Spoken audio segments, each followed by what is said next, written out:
खातिर और वो वनवास दे दिया राम को।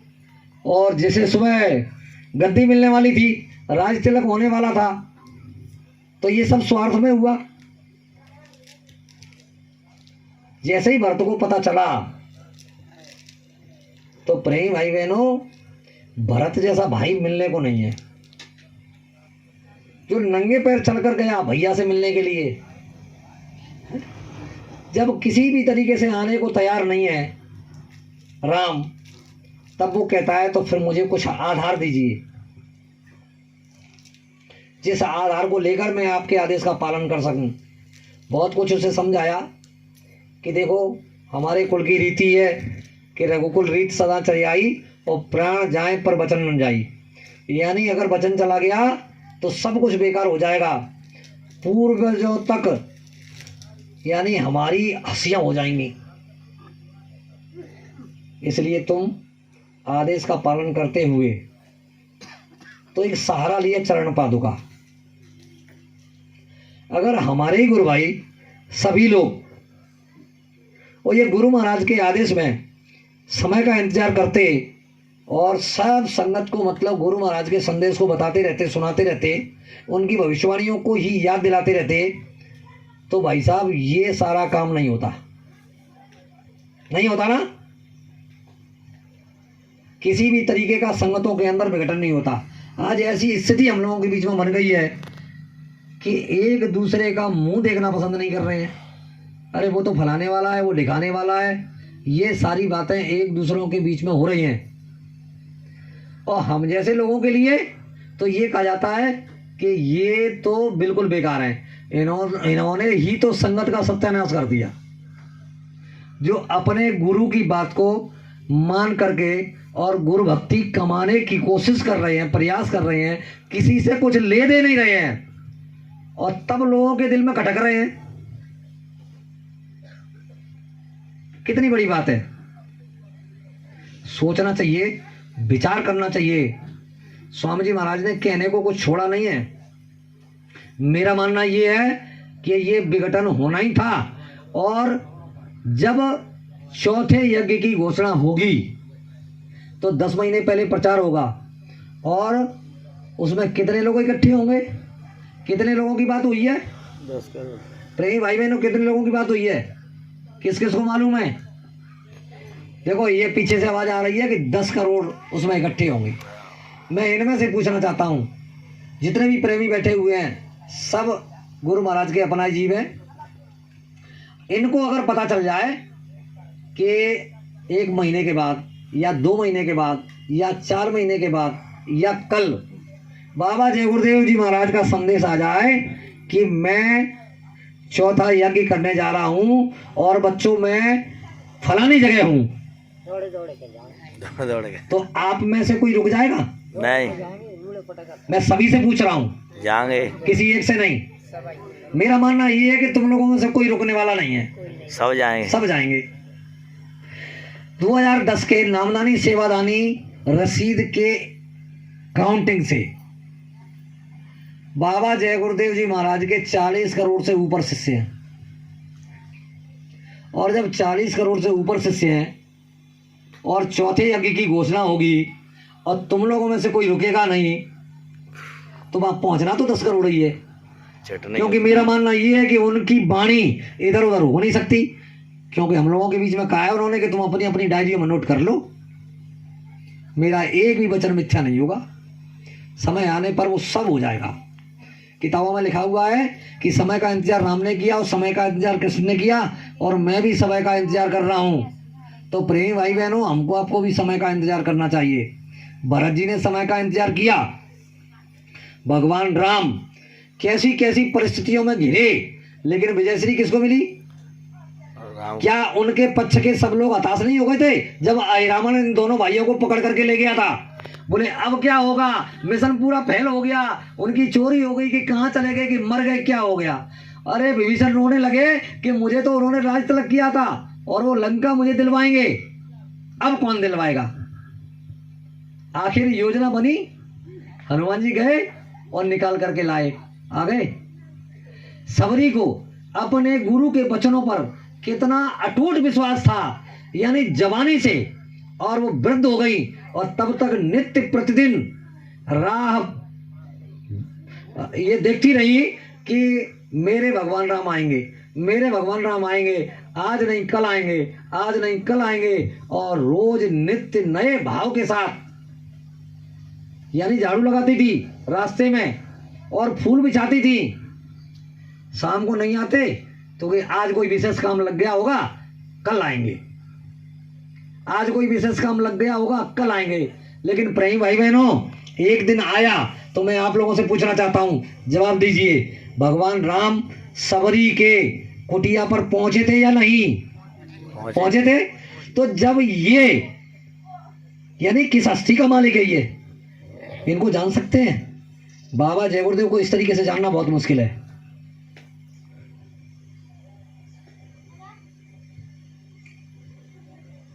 हनुमान जी का तुम लोगों ने विराट स्वरूप, भगवान कृष्ण का विराट स्वरूप यानी उनके सीरियलों के माध्यम से देखा होगा। हनुमान जी अपना भीम को विराट स्वरूप दिखाते हैं, सीरियलों में आता है। भगवान कृष्ण अपना शांति दूत बन के जाते हैं, वहां विराट स्वरूप दिखाते हैं। अर्जुन को कुरुक्षेत्र में दिखाते हैं। और बाबा जय गुरुदेव अपना अगर विराट स्वरूप दिखा दें तो प्रेमी भाई बहनों कौन देख पाएगा? ये अपना नूरानी और तेजस्वी स्वरूप अगर हमारे आपके सामने प्रकट कर दें तो कोई बर्दाश्त नहीं कर सकता। इनके मुंह से जो आवाज निकलती है ना, ये आवाज कान फट जाएंगे, आंखें अंधी हो जाएंगी। इसलिए बाबा जय गुरुदेव जी महाराज कहते हैं कि तुम धीरे धीरे सने सने, धीरे धीरे रे मना, धीरे सब कुछ होए, और माली सींचे सौ गड़ा और ऋतुआए फल होए।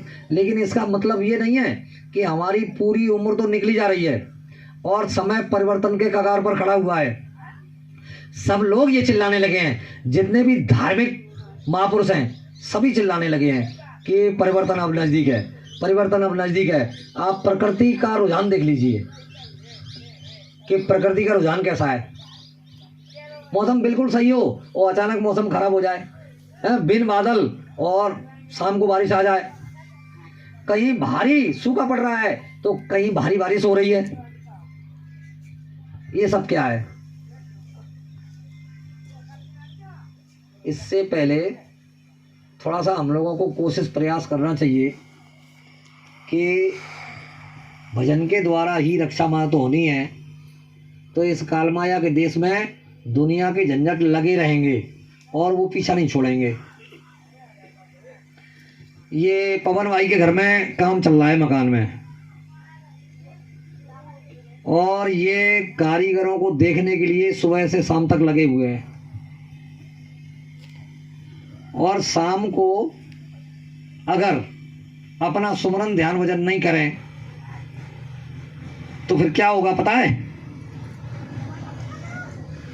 अगर एक दिन आपने नागा कर दी तो मन मोटा हो जाएगा और दूसरे दिन के लिए वो तैयार नहीं होगा।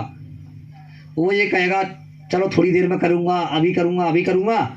और फिर घर वाले कहेंगे कि देखो अब तुम एक काम करो, अब शाम हो गई है, कारीगर चले गए हैं, अब तुम पहले भोजन कर लो।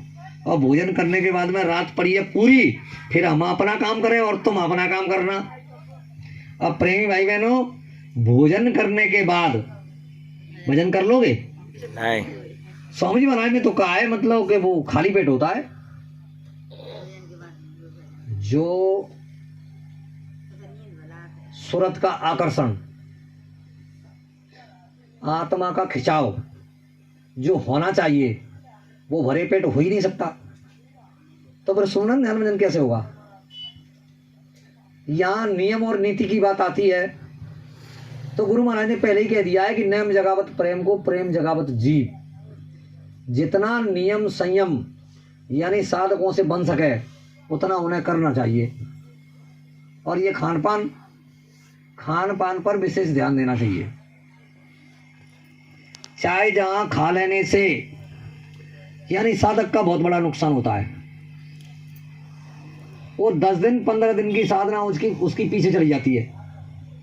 फिर वो मेहनत करेगा, तब वो उस स्टेज पर पहुंचेगा। और फिर कहीं दुनिया का झंझट लग गया, आ जाओ फिर वहीं की वहीं। गुरु महाराज कह रहे हैं कि तुम इतनी सी मेहनत कर लो कि एक बार अंतर में गुरु से मिलना जुलना हो जाए तो फिर जन्मान जन्मों के लिए हो जाएगा। गोस्वामी जी महाराज प्रमाण दे रहे हैं कि देखो, गृहस्थी में मीराबाई ने पाया, गोस्वामी जी ने पाया, रैदास जी ने पाया। तो जब ये लोग गृहस्थी में और प्राप्त कर सकते हैं तो आप लोग भी कर सकते हैं। यही तो कहा था स्वामी जी महाराज ने। ये कोई छोटी मोटी दया है? गृहस्थी में, घर गृहस्थी में रह करके, बाल बच्चों के साथ रह करके और तुम थोड़ा सा करो तो थोड़े में तुम्हारा ज्यादा हो जाएगा। बुढ़ापे वालों को तो छूट भी दे रखी है। लेकिन प्रेमी भाई बहनों, अगर आप ये चाहो कि हम सहज में चले जाएंगे तो ये बड़ा मुश्किल है, चाहे कोई बुढ़ापे वाला हो और चाहे कोई जवानी वाला हो। क्लियर शब्दों में महापुरुषों ने कहा है कि कर ले निज काम जवानी में, यही असली काम है और दूसरा कुछ नहीं है। ये दुनिया का झंझट तो यहीं के यहीं पड़ा रह जाएगा। और हमारे देखते देखते तमाम लोग आए, तमाम लोग चले गए, संसारी भी चले गए और सत्संगी भी चले गए। और जिन्होंने उछल कूद किया ना, उनको तो परिणाम भुगत भुगत करके गए हैं। ये भी हम लोगों के सामने है। कर ले निज काम जवानी में, इस 2 दिन की जिंदगानी में। मेहमान जवानी जाती है फिर लौट कभी नहीं आती है। ये मूड इसे मत खो देना किससे और कहानी में। सौभाग्य से नर्तन पाई है, बड़भाग जवानी आई है। क्यों मारा मारा फिरता है, क्या ढूंढे पत्थर पानी में। भगवान इसी में मिलते हैं, कर ले निज काम जवानी में। तू इससे खोज प्रभु की कर, और मिल जाए तो हो जाए निडर। पर गुरु में न बेन मिला करते, सब धर्म कहे निजवानी में। सभी धर्मों ने अपनी वाणी में ये कहा है कि बिना गुरु के और तिल भर भी कोई परमार्थ नहीं जान सकता। तो आप लोग तो परम सौभाग्यशाली हो जिनको बाबा जय गुरुदेव जी महाराज जैसे गुरु मिले हुए हैं। और प्रेमी भाई बहनों, ये नामदान की बात प्रेमी करते हैं तो नामदान कोई छोटी मोटी चीज नहीं है। इधर आदेश की अगर बात की जाए तो 17 अगस्त 2007 को स्वामी जी महाराज ने लिखित में एक घोषणा पत्र पर आदेश जारी किया था कि मैं बाबा जय गुरुदेव धर्म प्रचारक संस्था का अध्यक्ष हूँ, आजीवन रहूँगा। मेरे द्वारा किसी के पास भविष्य के उपयोग के लिए कोई चिट्ठी पत्री आदेश निर्देश अगर रख रखा हो तो वो अनवैलिड, प्रभावहीन माना जाएगा आज दिनांक 17 अगस्त 2007 से। प्रेमी भाई बहनों, किसी के पास कोई आदेश नहीं है। 17 अगस्त 7 के बाद ऐसा कोई आदेश स्वामी जी महाराज ने दिया ही नहीं किसी को भी। अधिकांश लोगों को आश्रम से निकालने की बात वो बराबर करते रहे और ऐसे ऐसे उदाहरण देते रहे जो आपके सामने के हैं। गाय का बछड़ा दूर से आता है, दूध पी करके चला जाता है। किसके लिए कहा था? आप लोगों के लिए कहा था, जो दूर दूर से प्रेमी आते थे और गुरु महाराज का आशीर्वाद लेकर चले आते थे। वो आप लोग बछड़े थे और हम लोग कौन थे? आश्रम पर रहने वाले कलीली, जिसको किलिनी कहते हैं ना आप लोग। हम लोग गुरु महाराज को परेशान करते रहे तो स्वामी जी महाराज ये कह रहे हैं कि मेरे आसपास रहने वालों को तुम देवता मन समझ लेना। गाय का बछड़ा दूर से आता है, दूध पी करके चला जाता है और किलनी खून पीने का काम करती है। वो स्पष्ट मंच से कह रहे हैं। किस लिए कहा उन्होंने? अगर हम लोग इतने अच्छे होते तो काय को ये उदाहरण देते स्वामी जी मंच से? कितने लोगों को मालूम है कि स्वामी जी महाराज कुटिया के अंदर कितने समय तक नहीं गए थे और मंदिर के पीछे एक पंडाल लगवा करके और गाड़ी में ही अपना सब कुछ करते रहे। बताइए, कुटिया में अंदर नहीं गए थे लंबे समय तक। हम लोगों से खुश थे वो। अगर हमारे पिताजी माताजी हमसे खुश रहे हैं तो हमारे साथ रहेंगे, हम जो बनाएंगे उसको खिलाएंगे, वो खाएंगे, है ना। अगर वो खाना नहीं खाए तो इससे ये सिद्ध होता है कि मतलब वो रुष्ट है हमसे। और बाबा जी कुटिया में कुछ खा नहीं रहे हैं, गाड़ी में ही खा रहे हैं, गाड़ी में ही रह रहे हैं, गाड़ी में ही सो रहे हैं। ये मंदिर के पीछे काफी समय तक चला। आज कोई भी कुछ भी कहता रहे, ये तो समय आने पर पता चलेगा। आगे समय आ रहा है जब 10 करोड़ की जो भीड़ इकट्ठी होगी ना, वो 10 करोड़ कौन कौन दायरे में होंगे। हम जय गुरुदेव वालों ने तो अपना पट्टा करवा लिया है, घर में झंडा लगा दिया, जैकेट पहन ली, टोपी लगा ली और कहने लगे कि बस सतयुग को तो हम ही देखेंगे। हमारे क्रियाकलाप कैसे हैं, क्या सतयुग के देखने लायक हम लोग बन गए हैं। हमने अपना आचार विचार सुधारा नहीं, बोलचाल सुधारी नहीं, बैठना उठना सुधारा नहीं, खान पान सुधारा नहीं। तो इधर प्रमाण तो ये आ रहा है कि निर्मल मन जन सो मोह पावा और मोही कपट छल छिद्रण बाबा। और हम लोगों के अंदर छल कपट बेईमानी ईर्ष्या देश और ये सब भरा हुआ है। तो प्रेमी भाई बहनों क्या हम देख पाएंगे। उदाहरण ये कह रहा है मतलब कि निर्मल मन जन सो मोह पावा। कितना बड़ा अंतराल है हम लोगों के बीच में।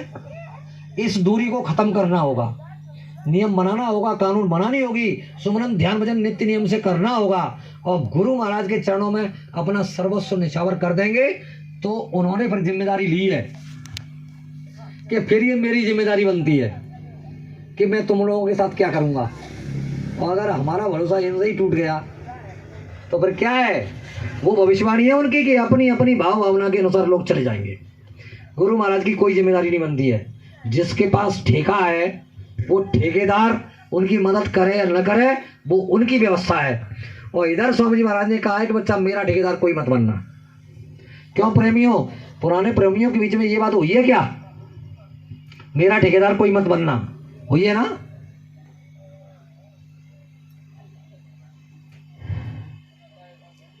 इनको हम लोगों ने केवल और केवल अच्छा बाबा, अच्छा वाला बाबा समझा बस। बाबा अच्छा है, खूब मदद करता है हमारी, हमारे दुख दर्द में खूब साथ देता है, हारी बीमारी तकलीफ आ जाए तो दवा दुआ आशीर्वाद देता है। बाल बच्चे नहीं हो रहे हैं, बरसों लग गए हैं, उसके लिए रोए गाए चिल्लाए, गुरु महाराज की दया से बच्चा हो गया। हुजूर हमारे पास प्लाट नहीं है और एक प्लाट रोड से आ जाए तो बड़ी कृपा होगी, मालिक की दया हो गई, प्लाट भी आ गया। अब मकान बन जाए तो बड़ी दया होगी और फिर एक गाड़ी भी 4 पहिए की आ जाए तो बड़ी दया होगी। बस इसमें दया ढूंढ रहे हैं हम लोग और अंधेरे में बैठे हुए हैं। आखिर हम लोगों का क्या होगा। तराजू के 2 पल्ले होते हैं, दोनों का बैलेंस बराबर है, एक काल का है वो एक दयाल का है। इधर स्वामी जी महाराज कह रहे हैं कि काल माया की प्रबल धाराएं चल रही हैं जोरों शोरों से और काल अपना काम कर रहा है और दयाल अपना काम कर रहा है।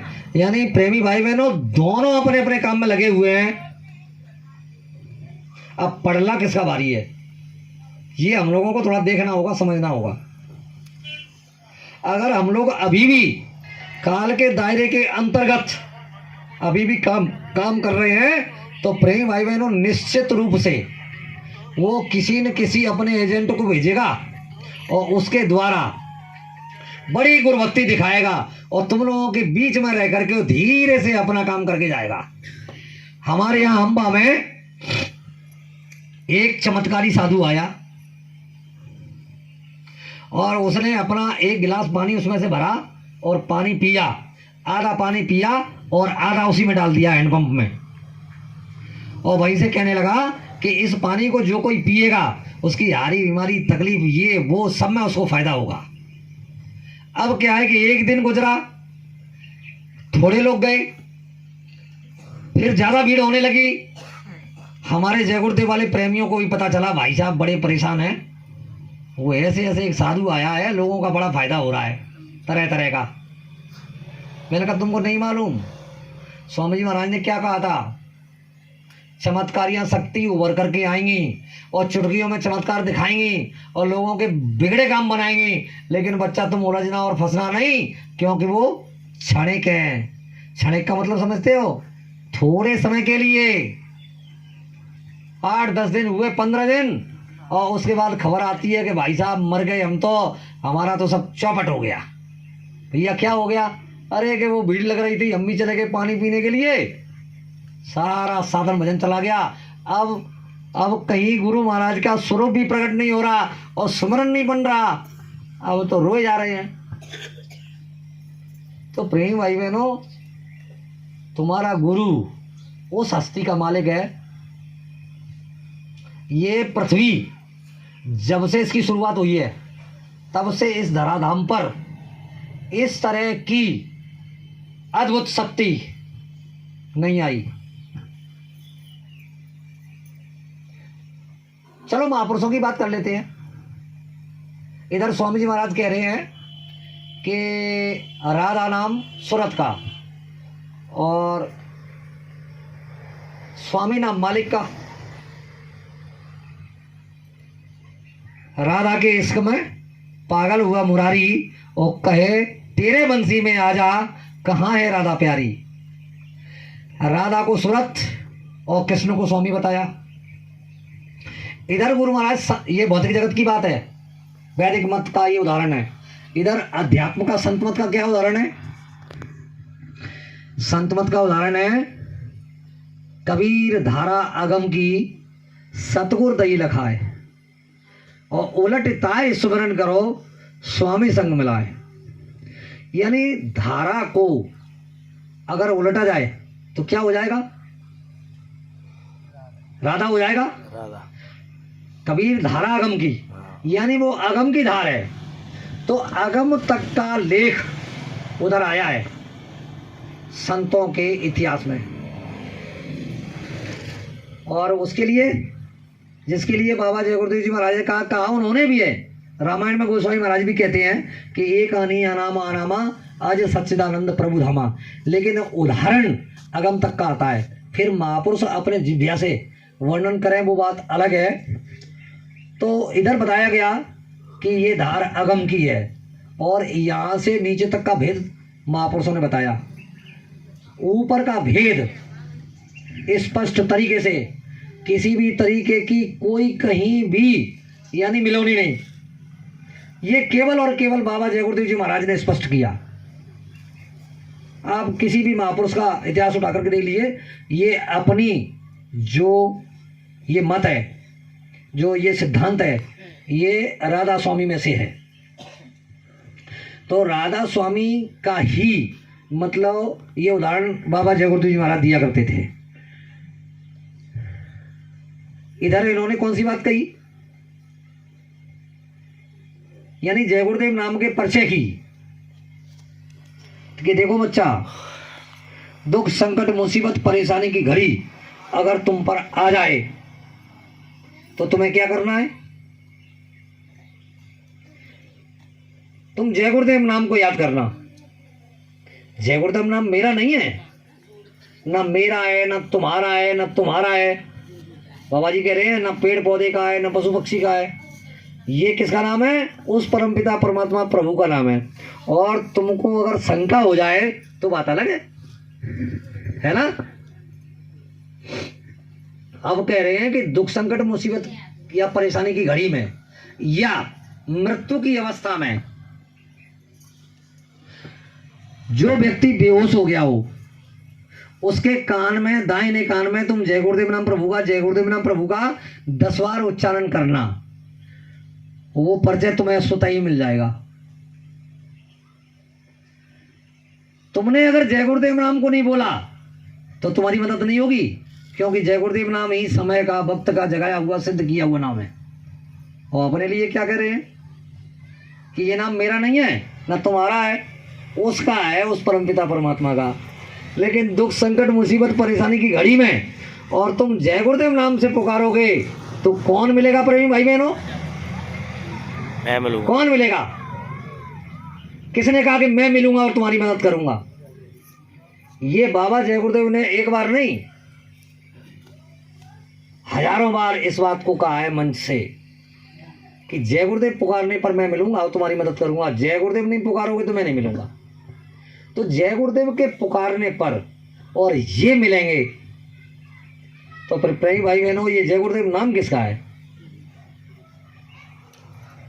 भाई अगर जय गुरुदेव नाम प्रभु का है, उस परमपिता परमात्मा का है, और जय गुरुदेव नाम पुकारने पर बाबा जय गुरुदेव मिल रहे हैं, तो फिर ये कौन है?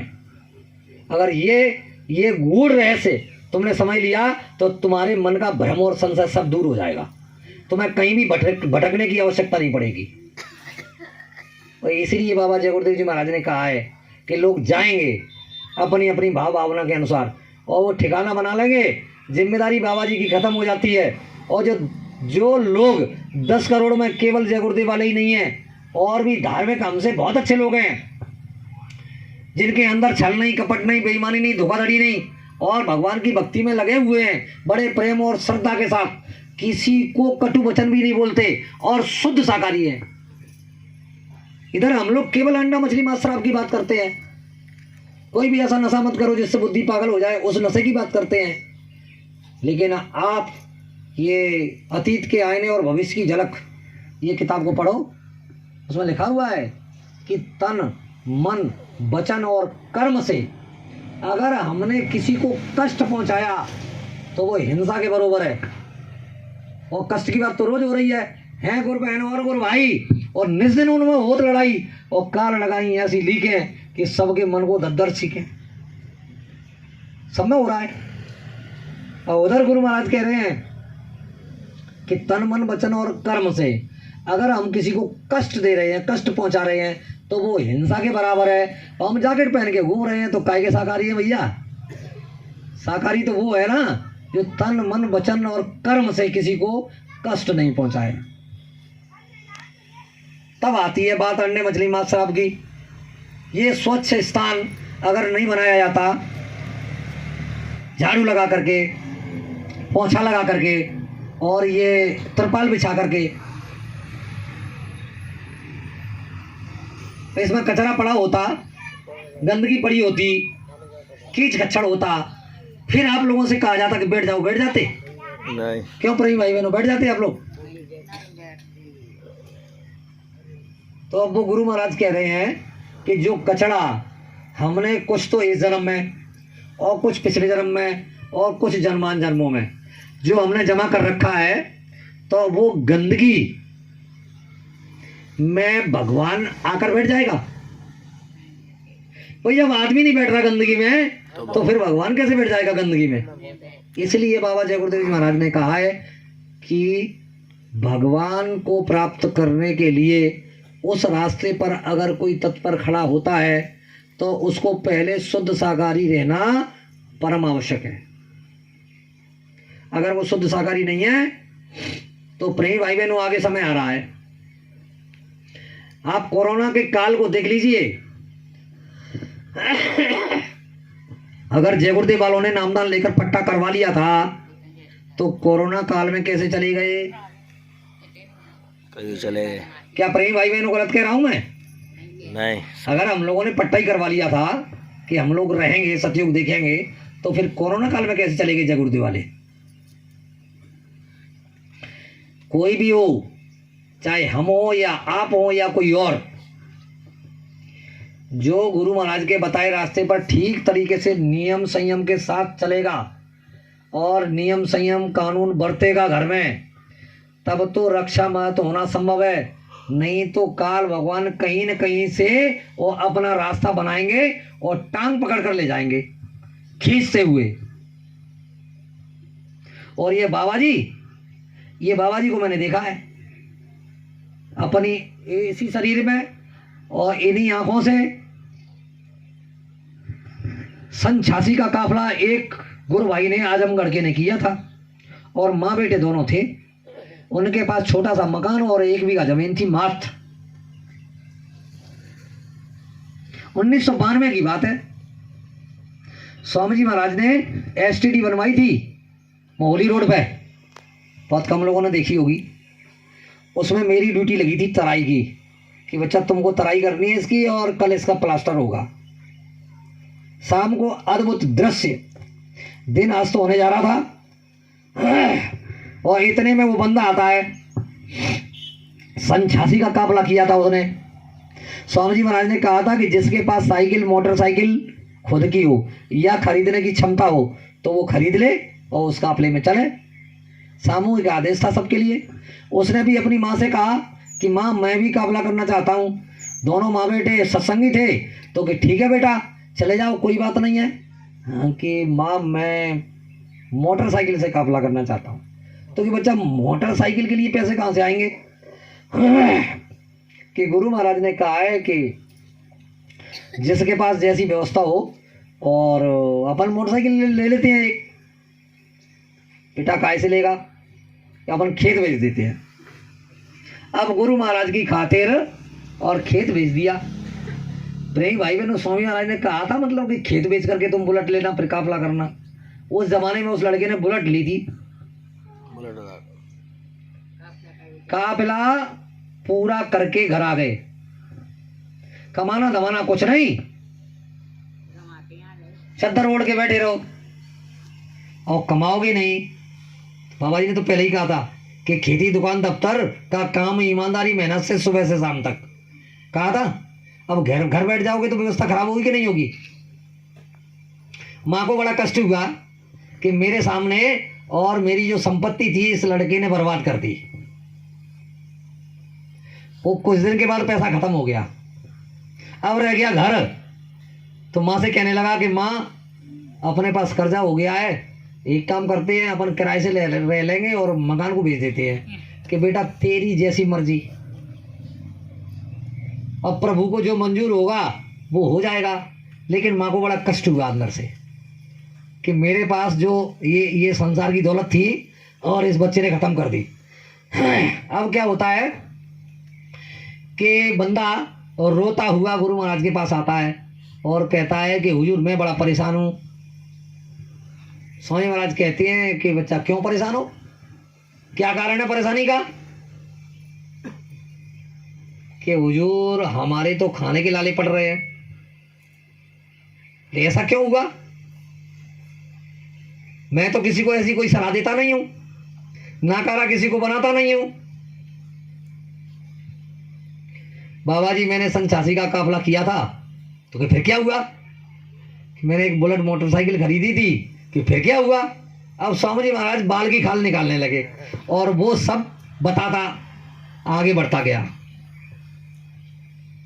बोले बच्चा तुमने खेत भी बेच दिया और तुमने मकान भी बेच दिया, अब माँ का क्या हाल है? कि हुजूर माँ तो मर गई, अकेला रह गया। तो अब इसके लिए मैं क्या करूं? गलती तुमने की है तो कि हुजूर अब मैं कहाँ जाऊं? प्रेमी भाई बहनों, हाथ जोड़कर गुरु महाराज के सामने कह रहा है कि अब मैं कहाँ जाऊं? तो स्वामी महाराज कह रहे हैं कि बच्चा तमाम ट्रेनें चल रही हैं, कहीं भी बैठ के चले जाओ। मुझे बिल्कुल अच्छा नहीं लगा, मैं अपनी बात कर रहा हूं। मुझे ये लगा कि हुजूर आपके यहाँ रोज 1000-2000 आदमियों का भोजन बनता है, ये एक और आपके इसमें पड़ा रहता आश्रम पर बनती जो सेवा करता वो भंडारे में भोजन करता। बहुत से नए लोगों को आपने ये बात कही है एक बात।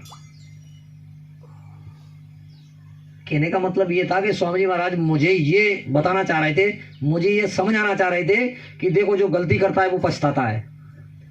इन्होंने आदेश के खिलाफ काम किया, उसके कारण ये स्थिति बनी। स्वामी जी महाराज ने उसे रुक जाने का आदेश नहीं दिया। तो अब हम लोग अगर इनसे मुख मोड़ लिया है तो गुरु महाराज हमारी मदद कर देंगे? नहीं। वो तो ये कह देंगे ना कि तुम जानो तुम्हारा काम जाना है, मैं तो उनकी मदद करूंगा जो मेरे भरोसे हैं। सरमद साहब अपने गुरु के